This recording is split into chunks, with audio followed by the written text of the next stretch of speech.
Oh, sorry people, I have done my little bit of intro and I've asked you to think about some questions, which hopefully you'll see on the Facebook Live. However, the fact is that to live really well, we all need two basic things. We need a body that can do whatever you ask it to do, and we need enough money for the freedom to do the things that we want to do and make the right choices in life. So to live really well, we can be doing all sorts of things. We can have the body that we want or the well-being that we want. And to achieve that, we might need to be exercising. We could be modifying our diet. We might be taking nutritionals. You might be doing all sorts of things. And you might be doing absolutely nothing at all. But frustratingly, no matter what you do, as you age, your cells respond less and less effectively to all of these strategies. Your cells naturally begin to break down, producing less energy, taking longer to repair, and sometimes not repairing at all. But what if your cells could just be more efficient? Your exercise, nutrition, supplementation, and everything else you did could be more effective. You could be healthier longer with less effort. How would that be? Well, several years ago, scientists made a groundbreaking discovery. They identified molecules your body produces inside every cell that helps them to repair and regenerate. And once discovered, years of research and development went into figuring out how to stabilize these molecules outside of the body so that they could be used to top up your redox levels, which deplete through the decades. Now, the result is a molecular technology that helps your cells function better. And when your cells function better, everything works better. So any steps you're taking to improve your health become more effective. Nutritional supplementation works better, you feel better, you look better, you sleep better, and you have more energy. But let's hear from our special guest for tonight. So Greg Evans is your typical Aussie bloke. He comes from a farming background, and their farm is about an hour away from rural Wagga Wagga, which is a town in rural New South Wales where he now lives. Now, he's worked for himself, variously doing all sorts of things, farming duties, obviously. He's owned and operated pubs and hotels, and he even had an antique shop at one stage. So they've all been physical jobs. Frequently, he's had to be face-to-face with people. And as anyone who's worked for himself knows, there's always something to do. Now, at the end of March 2018, Greg, you were introduced to redox signaling molecules. But that was the start of a life-changing event. However, your story started about 36 years prior to that, didn't it? So, Greg, I just really want to welcome you and thank you for being available this evening and start to tell us a little bit about what was going on at that stage. Well, good evening, Jane, and good evening to everyone watching this evening. I'm very thankful for the opportunity to share my life-changing experience, where my health and condition has changed dramatically. I'm no longer unhealthy, unhappy, or unproductive. I'd especially like to thank my friend Mike O'Gorman that had introduced me to Zeeher. I started taking it in March last year, and my life has just improved dramatically. But prior to that, you'd had an episode 36 years ago, hadn't you? Tell us a little bit about what kind of precipitated all these changes. At the age of 26, I had a cell dividing condition on my leg, which was removed. I later had lymph glands removed from my groin. And after that, I started to have episodes where I had a weird sort of aura and I'd lose time. As I was basically semi-unconscious for small periods, just episodes they were. Doctor said I was imagining it, and one doctor even requested that I have a brain scan to see if I had any. That's a bit unfair. Clearly there was one there. It was upset. Yeah, and anyway, around 12 months later, I had a really large grand episode where I lost consciousness for about half an hour. I convulsed, chewed up the inside of my tongue, inside of my mouth. My wife was pregnant at the time, and by the time she rang a neighbour, I was still unconscious when they got there, about half an hour later. So that was the start of my condition, and it has continued in periods like that for the last 35 years. So that was a biggie that you had back then. I'm just gonna apologise straight off.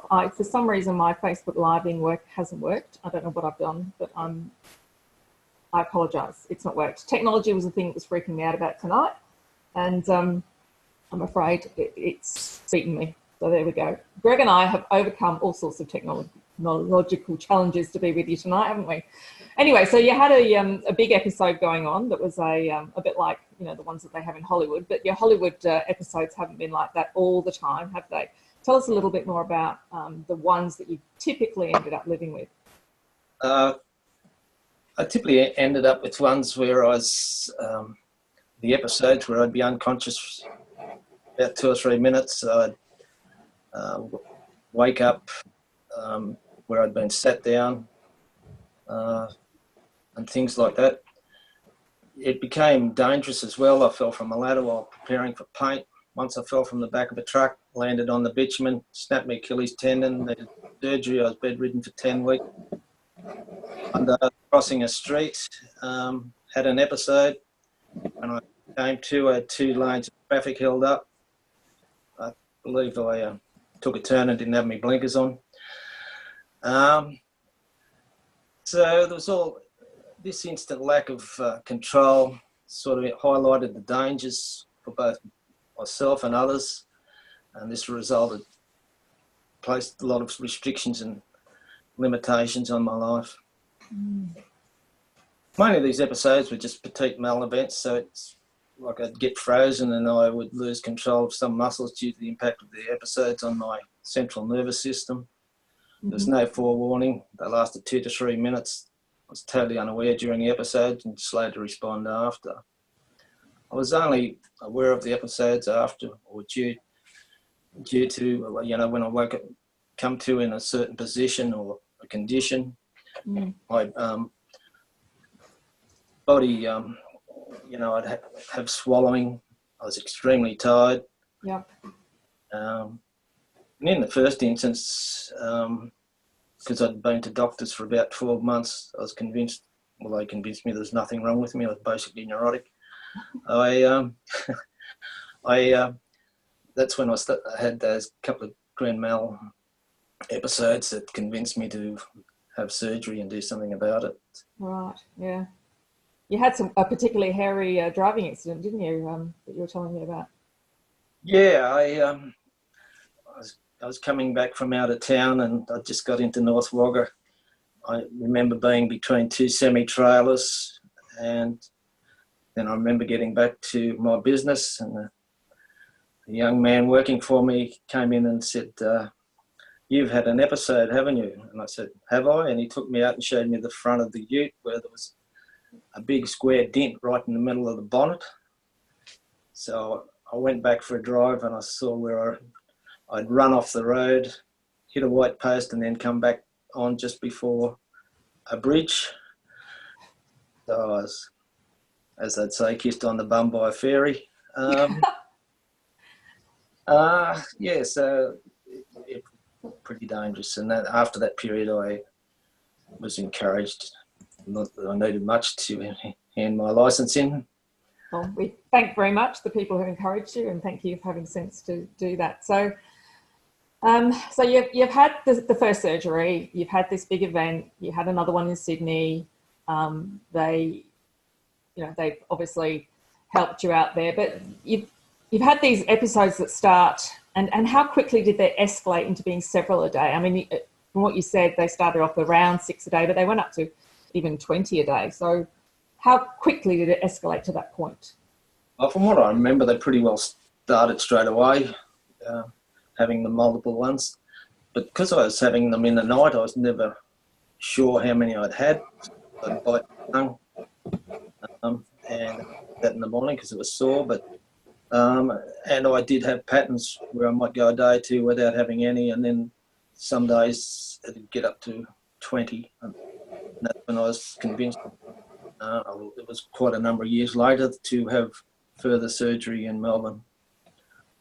And that's when they took out the big clot that we believe was a result of that very first surgery from your ankle 36 years ago. Yeah, that's what I was advised. Yes, so that's, yeah, the blood clot was about as big as a cherry. And did that help? What happened then? I was seizure-free for about 14 days, and I thought, how good's this? And then it returned, so that was a real letdown. Depressing, but that's the way it was. Now, just quickly, because I'm really mindful of time, but there was a particular instance on Derby Day at Southern Cross that I think just, you know, sums up the change to your life, I suppose, that these events brought about. Friends of mine, we decided to go down to Derby Day, and we all went on the train. When we got to Southern Cross Station, that's where they're doing all the renovations, so we had to walk off in single file. And there was a barrier with all the people before they could come on, and about 10 feet before I got to that barrier, I had an episode and then became incontinent for the first time. So I had a grandstand of people watching me, and when I came to, they all thought I was drunk, so I advised the railway security person that I'd had an episode and needed to be taken to a handicapped toilet so I could change. So next day was Derby Day. I don't know whether I wanted to or needed to, but my confidence was fairly shot. So before and after every race, I was at the loo. I think I wore out my zipper that day, but it certainly wasn't the enjoyable day I had hoped for. No, I can imagine. Well, I can't imagine, but yeah, from what you described, it's been amazing. And you said that you really felt like you've become a burden on your family, because what I'm hearing is you lost your independence. And so I want to acknowledge Dot, your wife, for, you know, putting up with you after for the last 36 years. Yeah, well, she's a bit of a legend. It became where you're so limited to what you can do. It becomes a burden on others. You're sitting around hospitals. It takes away the quality of your life. So that was pretty depressing. All the time you're sick, they're basically sick with you. Yeah. And you're so limited in what you can do. So, yes, I did find that very upsetting. Well, you know, the doctors obviously had her on a lot of medication, and I'm going to get you to try and tell us some of the side effects and the downstream effects. And while you tell us that, what I'm going to ask is if Janine can share this picture, which is which you supplied this. So there's a picture of you 2 years ago when you look quite different to how you do now, plus you in your heyday as a young buck on your wedding day, just prior to this all starting. And, you know, I mean, talk about perfect match. I had to bring that in at some stage, didn't I? You did. Can everybody see that picture? Tell us some of those side effects that were going on, because I can't see that picture up on the screen at the moment, so I don't know if everybody else can. We can see it. Oh, awesome. Thanks, Anya. So, Greg, what were those side effects that you had? I had a massive weight gain. I lost 115 kilos. I lost a lot of hair. In my 40s, I was on 2,500 milligrams of an anticonceptive. Who's on the Galaxy? Sorry, whoever's on the Galaxy, can you mute yourself, please? Thank you. Sorry, Greg, go ahead. In my 40s, I was on about 2,500 milligrams of one particular medication that left me impotent for a period. I advised the doctor, and he advised me what the cause was of the medication, and instead of reducing that medication, he actually put me on another one, which was a steroid or hormone, and that increased my weight even further and made me aggressive. So there was lots of side effects. One, I ended up with slurred speech and double vision. I was travelling in a truck one day and I said to the driver, pull over, there's two semi-trailers coming at us. So it's just lucky I didn't grab the wheel or something. I went and had my eyes tested as soon as I got back to Wagga, and the optometrist said there's nothing wrong with your eyes, it's the medication you're on. Wow. So there's things like that. Had rashes, headaches, yeah, many side effects. Anxiety, depression. Yeah. So not a fun place to be by the sound of things. And you said that you tried quite a lot of alternative or adjunctive therapies to see if it could help you. So things like, you said, chelation therapy. You had all your dental amalgams taken out. You tried some different diets. What other couple of things did you do? I gave alcohol away. Spent some time at the Gawler Foundation in Melbourne where I did meditation and relaxation. But nothing really resolved things though. No, and because I was classed as medication resistant, yeah, nothing worked. So at that stage you were contemplating, about the time you were introduced to ASEA, you'd been contemplating another surgery, you'd been in hospital for 7 days, they'd taken you off all medication to really get a handle on the pattern of your seizures. Whoops, I said the word. So you've been so good about it. So you'd had electrodes attached to your head, you'd seen what was going on, your wife had to be there with you. Tell us a little bit, in just a short version of that time. I had electrodes all over my head, and every time I had an episode, talking in riddles we are, but anyway, my wife had to push a button and I was taken away for a brain scan every episode. So it was fairly demanding. That was the last test I had before I was to have a serious test where they were going to drill holes in my head and place the electrodes inside the brain. But anyway, luckily. But that wasn't that. Even if they had done that, they were still saying there wasn't any guarantee that would resolve the issue, weren't they? No, the electrodes were to do further diagnosis, and then they would recommend it to do surgery. There was only a 60% chance of success, and I'd still have to stay on all medication for the rest of my life. So with that list of side effects that you've just gone through, that was not a very attractive option, I would think. No, but it was the only one I had until I found out about ASEA, and I was seriously contemplating it. Wow. So thankfully, on that note, somebody interrupted your day and invited you to have a look at the technology. So, I mean, that was just such a bizarre experience. Tell us about that. I was very fortunate. Mike O'Gorman was at my hotel one day, and he was servicing a piece of equipment, and he told me about ASEA and how one of his friends had health issues and had great success with it. So I decided to give it a go. I love this fact that you didn't see a presentation, nothing, nothing fluffy or nothing technical. Just, this has helped this person, give it a go. Yeah. Yes, that was it. We've looked outside the square a bit with other things, just doing chelation therapy and all those things. So Mike put you onto Trevor? Mike put me onto Trevor Andrews, and Trevor was able to set up an order for me. And how much did you start with, and how soon did you start to notice the difference? I started on the 60 mil twice a day. I was only on that a month, couldn't notice any difference, so I rang Trevor and he suggested I double the doses, and then within another 30 days my episodes, the patterns of my episodes changed. Nearly bit my tongue again. Can't have that. It's nearly a year now. Yeah, so I was aware when I was going to go into an episode.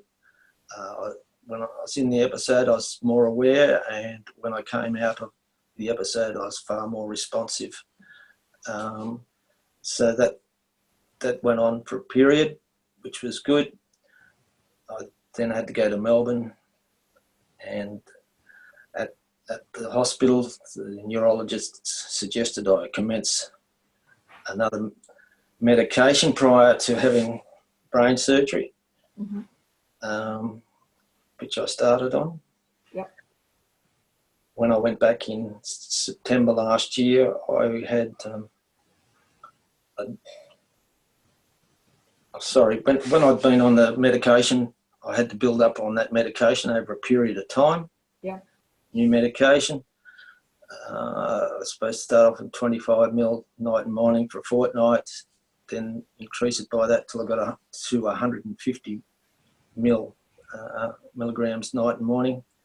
I'd only got to 50, supposed to go up to 75, and I'd been 5 days episode free.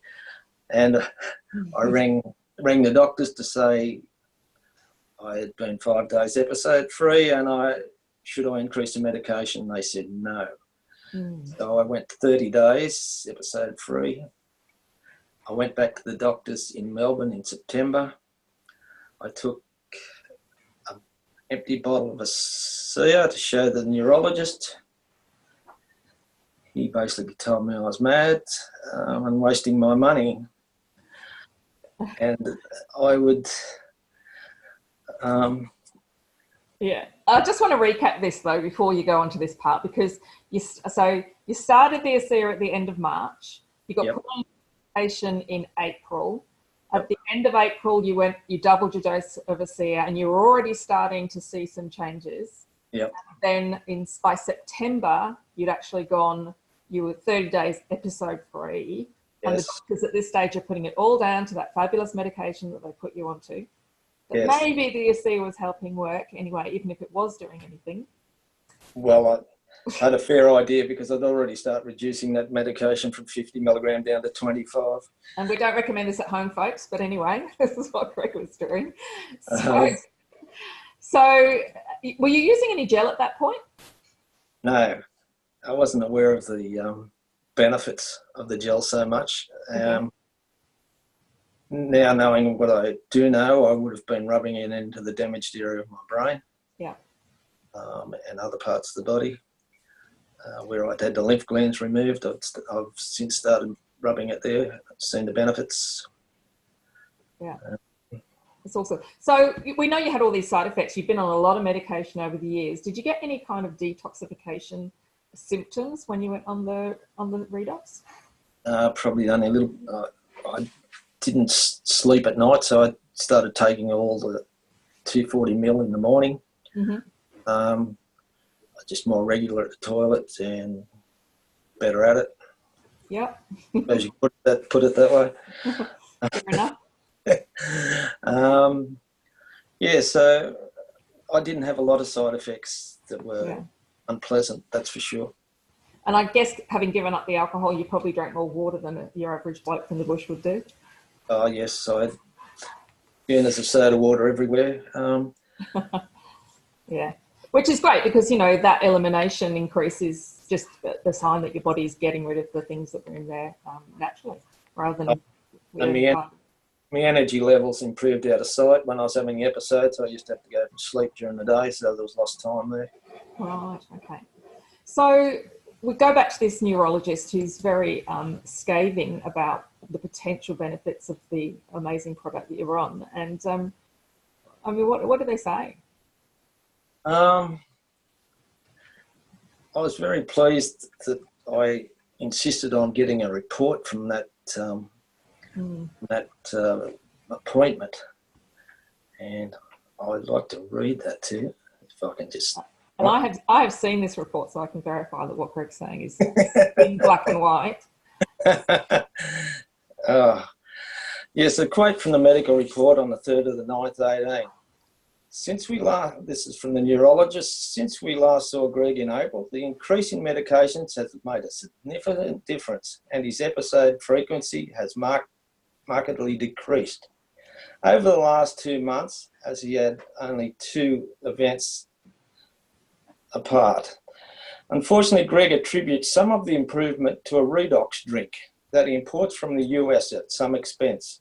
He showed me the bottle today, and the only ingredients is deionized water and salt. Because of this significant improvement in episodes, Greg was not keen to pursue the stereo EEG implantation that we had planned, and so we have cancelled it for now. Choice, I've been in an episode free, or I could have things stuck in my brain. I mean, I think it's a hard one to choose.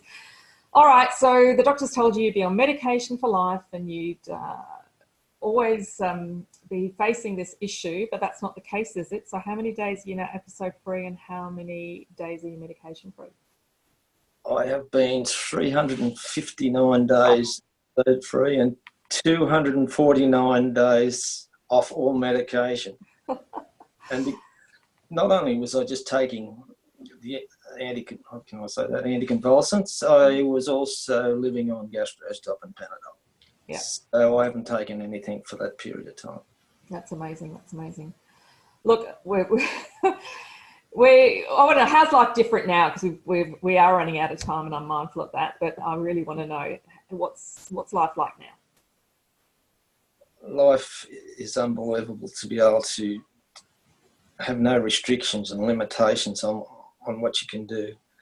And the thought of going back to Melbourne next week to have a medical so I can get a driver's license again for the first time in 35 years has changed my life. And there's a lot of things, wonderful things I couldn't do. I couldn't even hold the baby for. I held the baby for the first time last week because everyone thought I'd dropped one, you know.